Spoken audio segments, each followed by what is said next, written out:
เมื่อชงผู้ทรงกล้วยวัสนามะนาวเขากุกในขนมมันในกวันที่17เดือนที่4ปี2023มันในกข้าวที่ป้าผู้ทรงกล้วยวัสนามะนาวเขากันด้วยตั้งสิริเยอะอันใดลงเข่งกันกับมือคำว่าในข่าว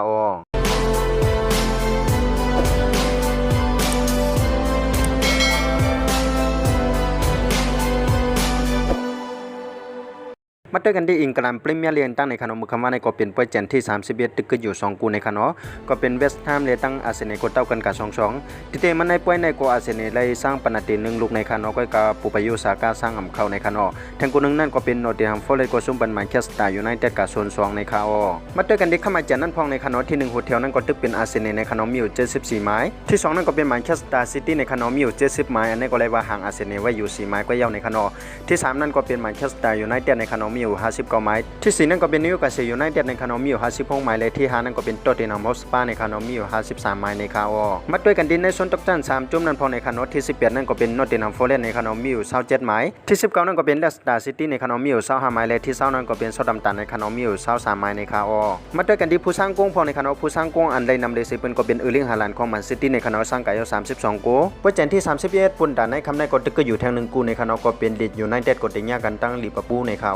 กำเนิดคามาด้วยในสเปนลาลิกากันพ้องในขนมลงแข่งกันกับมือคำว่าในก็เป็นเปอร์เซ็นต์ที่29ในขนมก็มีการเทียบกับซุ่มบันดีมาเทรดกับ0-2จิลูนาก็เอาปีเอลชีกับ2-0ในจิตาเฟเลยตั้งบาร์เซโลนาก็เท่ากันกับ0-0อัตเลติโกมาเทรดก็เอาปีเหมือนเจ้าหนังอาร์เมเนียนั่นกับ2-1และเปลนเซียก็ซุ่มไปเหมือนเจ้าหนังซิปิลานั่นกับ0-2ในข่าวมาด้วยกันที่เข้ามาเจนกันพ้องในขนมที่1โฮเทลนั่นก็เป็นบาร์เซโลนาในขนมมีอยู่73ไม้ที่2นั่นก็เป็นด้วยมาเทรดในขนมมีอยู่62ไม้เลยว่าห่างเหมือนเจ้าหนังบาร์เซโลนานั่นอยู่เป็น11ไม้ในขนมที่เลยว่าตัดเตล้ำขึ้นบาร์เซโลนานั่นก็เลยว่าเป็นอันหยาบกับเย้าในขนมที่3นั่นก็เป็นอัตเลติโกมาเทรดในขนมมีอยู่60ไม้และที่4นั่นก็เป็นดีซูซิตันในขนมมีอยู่51ไม้ที่5นั่นก็เป็นดีเปติดในขนมมีอยู่48ไม้มาต่อกันในส่วนตกชั้น3จุ่มนั่นพอในขนมที่18นั่นก็เป็นเปลนเซียที่19นั่นก็เป็นอัสเปนอยู่ในขนมมีอยู่27ไม้และที่20นั่นก็เป็นเอลชีในขนมมีอยู่13ไม้ในข่าวมาต่อกันที่ผู้สร้างกองพองในขนมผู้สร้างกองเลยนำเดือ4เปิ้นก็เป็นลิวันโดสกีของบาร์เซโลนาในขนมสร้างกาย17กูในข่าวเปอร์เซ็นต์ที่29ปุ่นด่านในคำในก็ตึกอยู่แทง1กูในขนมก็เป็นสตาปิกูก็ติงยากันตั้งมายกากำเนิดคามาด้วยในลีกอิตาลีซีรีส์กันพองในขนมลุงแข่งกันกับมือคำว่าในก็เป็นเปอร์เซ็นต์ที่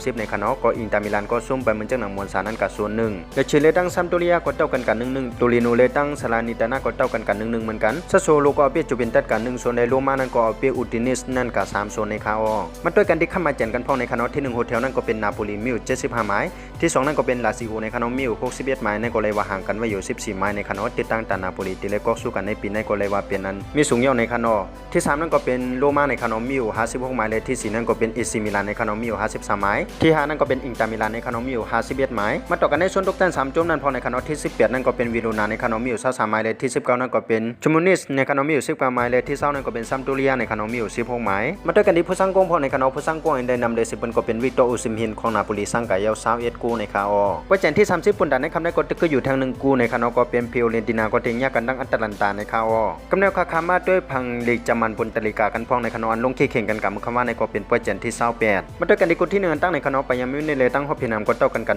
1-1โกโลนเลยตั้งไม้ก็เท่ากันกับ1-1เหมือนกันสตุการเลยตั้งดอร์ทมุนด์ก็เท่ากันกับ3-3อาปิไลซิโกเอาเปรียบเหมือนจังหนังออกบวกนั่นกับ3-2แพงเฟิร์ดได้ตั้งมูชังกลปัดก็เท่ากันกับ1-1วกบวกเลยลิปากูซินก็เท่ากันกับ0-0เหมือนกันวัตเตอร์ไฟแมนนั่นก็ส้มปันเหมือนจังหนังฟลายบวกนั่นกับ1-2เลยอยู่ในเปลี่ยนนั่นก็เท่ากันตั้งบวกคมนั่นกับ1-1เหมือนกันในคาอมาด้วยกันที่เข้ามาเจนกันพ้องในขนมที่1โฮเทลนั่นก็ตึกเป็นไปยังมิวนิในขนมมีอยู่59ไม้ที่2นั่นก็เป็นดอร์ทมุนด์ในขนมมีอยู่57ไม้และที่3นั่นก็เป็นอยู่ในเปลี่ยนในขนมมี52ไม้และที่4นั่นก็เป็นอาปิไลซิกในขนมมีอยู่51ไม้และที่5นั่นก็เป็นฟลายบวกในขนมมีอยู่50ไม้มันต่อกันดีในส่วนตกชั้น3จุ่มนั่นพอในขนมที่16นั่นก็เป็นสตุกการ์ในขนมมีอยู่24ไม้ที่17นั่นก็เป็นซอกเกโซนซีในขนมมีอยู่24ไม้และที่18นั่นก็เป็นเพทาบรินในขนมมีอยู่22ไม้มาต่อกันดีผู้สร้างกงพอในขนมผู้สร้างกงอันได้นำเดซีเปิลก็เป็นนิกลัสฟูคงของวัตเตอร์ไฟแมนในขนมสร้างกาย16กูในคาอเปอร์เซ็นต์ที่29นั่นก็ได้ลงแข่งกันในวันที่22เดือนที่4ปี2023ในการเอาก็ได้มีกันตั้งโอวัวก็ได้ยากันตั้งสตุกการ์เพทาบรินก็ได้ยากันตั้งวัตเตอร์ไฟแมนไมโซน5ก็ได้ยากันตั้งไปยังมิวนิตวกคุมก็ได้ยากันตั้งวกโวฮอปพินฮัมก็ได้ยากันตั้งโกลนดอร์ทมุนด์ก็ได้ยากันตั้งแฟรงก์เฟิร์ตในคาอโอคาดังเซนทั้งหมดก็มีจังหนังในขนมนั้นก็เป็นสิริยานได้ลงแข่งกันกับมือคำว่าในขนมสังเกตว่าผู้ทรงด้วยวัสนามะน้องเขาเกี่ยวด้วยทรงด้วยข่าวสารที่เป็นภายใต้จังไหนก็อย่าลืมนึกไลค์นึกแชร์เลยยกกว่าฝากติดตามมันทั้งช่อง YouTube ข่าวฟองในขนม